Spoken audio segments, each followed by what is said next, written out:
வணக்கம். நான் ஒரு பாரம்பரிய வைத்தியர்.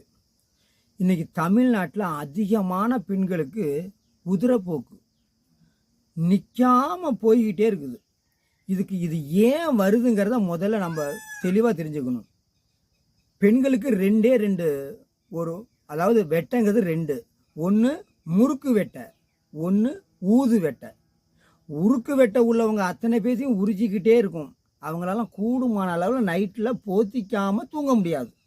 ஊது ஒட்டை இருக்கிறவங்க ஓரளவுக்கு உடம்பு மெல்லியமாக இருந்தாலும் ஏறிக்கிட்டே இருக்கும்.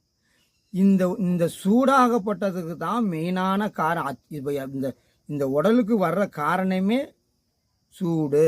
இந்த சூட்டை குறைக்கிறதுக்கு இன்றைக்கி எல்லாம் தள்ளாடுறீங்க. சூடு குறையில, எங்கே போங்க, யார் எந்த வைத்தியர் கை பிடிச்சா சூடு தான் சொல்லுவான். அப்போ சூடு சொல்கிறது சூட்டை குறைக்கிறதுக்கு எளிமையான வழி. அப்புறம் நான் உதிரப்போக்குக்கு மருந்து அப்புறம் சொல்கிறேன்.